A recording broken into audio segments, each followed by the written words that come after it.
The delay has been because the more I looked at this, the deeper the rabbit hole went, and it was unbelievable. And I want everybody to know that, yes, there is something to be concerned about, but it's not the COVID-19. There's other things that we need to be really concerned about. But I know that people are going to be see what's right in front of their face first and what's being shoved down their throats, and that's what they're being told. So let's talk a little bit about the basic facts.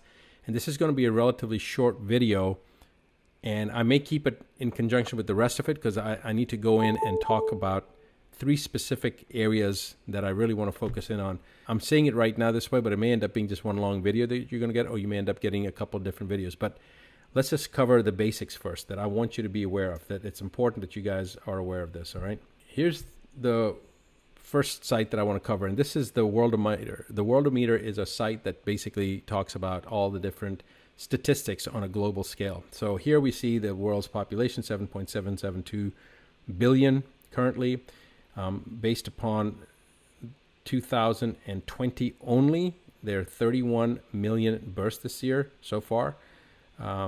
Today, there's been 358,000 births. Pretty amazing. Deaths so far this year, 13 million deaths so far since January 1st, 2020.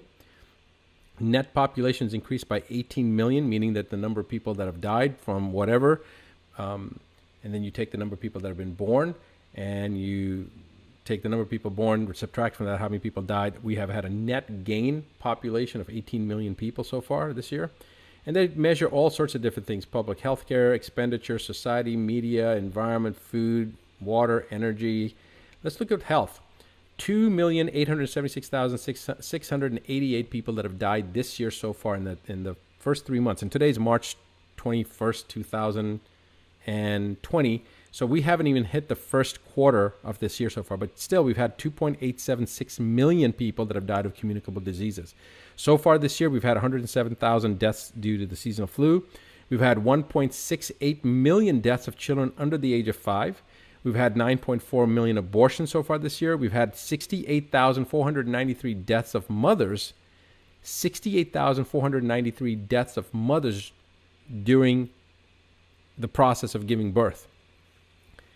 HIV number of people infected over 41 million so far this year, and of those 372,519 that died from HIV.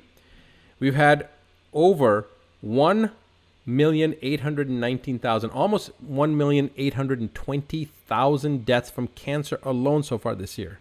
All right, and this is something that I've talked a lot about. Like, if you're worried about coronavirus, why aren't you worried about cancer? Because your incidence of getting cancer in at least North America is 1 out of 2 men and 1 out of 3 women will get cancer sometimes in their life. That's what the statistics are. So why are you worried about that COVID-19 issue when you should be more worried about the cancer? Because the chances of you getting cancer are a hell of a lot higher than of getting COVID-19. But again, people are freaking out about this. But I think that's based upon the hysteria that's been promoted by the government and by the powers that be. And of course, people are going to blame me for being irresponsible by saying that, I'm promoting and downplaying this serious issue. Nobody's saying that people haven't died from the coronavirus, okay? I'm saying, wait a second, let's look at the numbers and wait and see what the numbers are, and wait to see this video, and then you can pass judgment. I'm not here to say do X or do Y. I'm here just to show you the facts and then let you determine. If you think it warrants the type of mass mobilization that they've done, the government's done, then fine, participate in it. But there's something very, very suspect, and you will know that in less than 2 minutes, because I'm going to first talk about the number of deaths. Because the number of people that died of coronavirus compared to the number of people that have died from other sources to do with health in the world since January 1st, 2020 is less than 0.1%. Okay, we've got 1.8 million people that died of cancer so far on the planet this year in the first 3 months, less than the first quarter of this year, and nobody's talking about that. Let's go on. 1,107 deaths due to smoking so far this year. Over 500,000 deaths from alcohol, 554,000 deaths from alcohol. 237,633 suicides so far this year. All right, road traffic deaths, pedestrian motor vehicle accidents, 299,000 so far this year. Almost 300,000 people have died just in car wrecks, motor vehicle accidents this year. Now let's compare that to coronavirus. And the number of people that have died of coronavirus, 13,050, with 95,000 recovered. And those people that have recovered, important to note, were sick for less than 48 hours. Most of them 24 hours. We'll talk about that, and we'll show some footage on that. Now, why isn't the media talking about this? This is a self-limiting disease, but I want to show you something about the coronavirus that's very, very important. There's going to be a number of things we're going to discuss, but again, this hopefully puts it into perspective, okay? Now, if you really wanted to understand what a 0.1% is, because remember, that's 13 million people have died on the planet so far this year, and only 13,000 have been due to the coronavirus, okay? Here are the numbers again.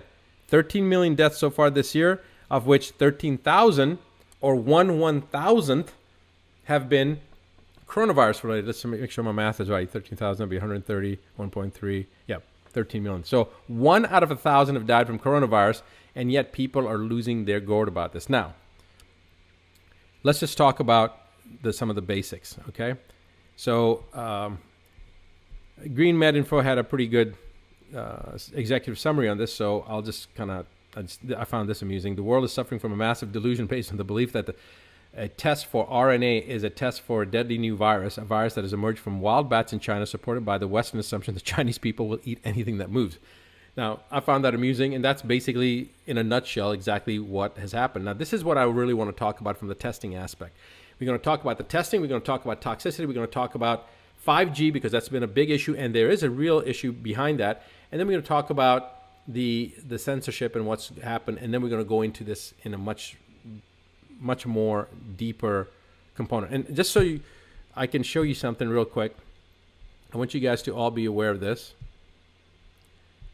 This is actually my outline, and those of you that know me know I'd never make an outline. So this is really the outline. We're going to talk about the background, testing, nuances about the coronavirus. We're going to go into the coronavirus history.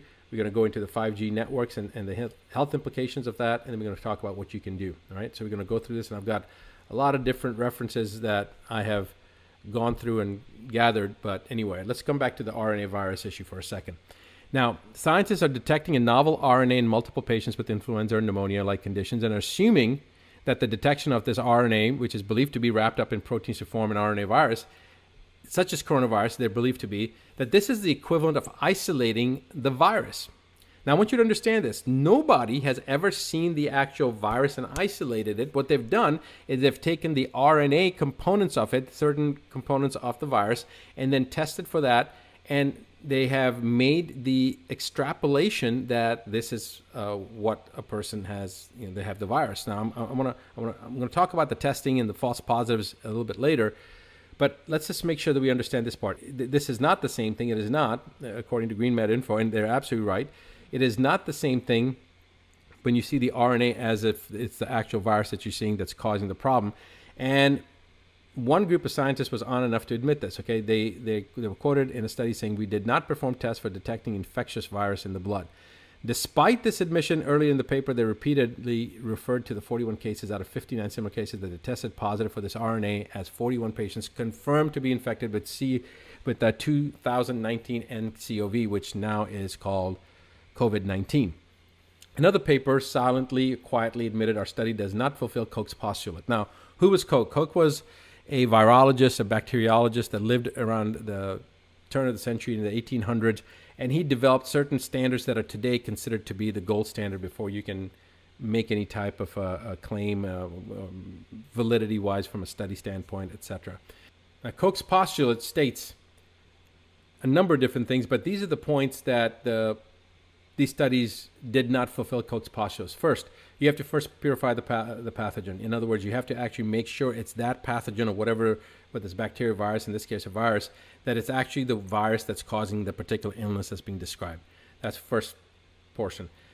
Then you have to expose the susceptible animals. Of course, not talking about humans here, but that's what Koch's postulate is, that you expose the susceptible animal to the pathogen, and then you have to verify that the illness that's being observed is actually produced by this, whatever this pathogen is. And then on the back end, once you've established that, then you should re-isolate and re-purify the pathogen to make sure it's actually the etiological component, that it's actually the causative component that's causing this issue to be there. Now, this is the basics of the Koch postulate. these studies did not meet Koch's postulate. All right, so it's important to remember that. Now, famous virologist Thomas Rivers, in a 1936 speech, so that's about 90 years ago, 85 years ago, made the comment that it is obvious that Koch's postulates have never been satisfied or have not been satisfied in viral diseases.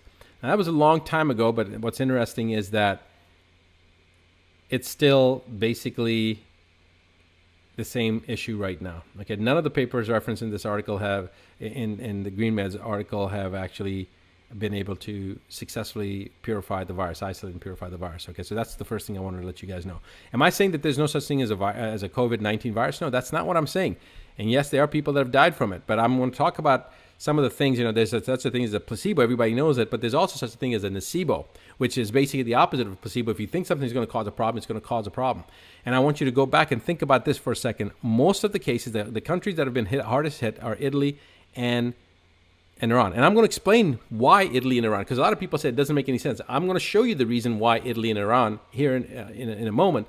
But Italy has already reported 99% of the people, over 99% of the people that have died from the coronavirus in Italy had other serious medical conditions. Okay, so it wasn't the coronavirus that killed them. And remember, nobody's reporting all the thousands and thousands of recoveries. And the vast majority of the people have recovered, okay? Again, you go back to the Worldometer and you look at the coronavirus. And again, Newsweek was honest enough to report it, but the rest of the media is not reporting it. 95,000 people recovered. And most of these people recovered within 24 hours. Very few lasted 48 hours. Most people were back to their fighting strength within 72 hours. Okay, so again, nocebo, what is nocebo? If you think it's going to happen and you create that thought and process, then you make it happen. So placebo is thinking that something's going to help you, even though it has no actual components that are going to make you better, but you think it's going to make you better and it gets better. And so people poo-poo that and say, that's not valid because it's only placebo. Well, why isn't it valid? I don't care what got the person better, because if it's placebo, if they believed that they could get better and they got better, then we should be harnessing that power. We shouldn't be ridiculing it and minimizing it. We should be embracing it and promoting it and learning how to harness the power of placebo so we can help more people. Well, nocebo is the opposite. Nocebo is if you think it's going to cause a problem and your mind starts thinking, oh my God, it's a medical student syndrome, okay? Because when you're in medical school, medical students start thinking everything that they're learning about that they've got that disease. It's the same thing. And it happens. It's nocebo. It's the opposite. So many of these people that could have died could have been nocebo. And I'm not saying people haven't died. There's some people that have had serious issues. And I've even had some friends of mine tell me, oh, well, these people were young, athletic, and healthy, and they're in the ICU. Well, remember, just because somebody's young and athletic doesn't mean that they're healthy. This happens all the time. You have marathon runners that drop dead right after a marathon or right before a marathon or during a marathon, and they've run many marathons. Well, how can a person who runs marathons drop dead? Well, they have very high lactic dehydrogenase levels. I don't know what their toxicity levels were, et cetera, et cetera. There's a biological individuality. There's a genetic uniqueness component here. But usually, most pathology comes from combination of one of two things. One, nutrient deficiency. Two, increased level of toxicity. So keep that in the back of your mind. Okay, let's move on.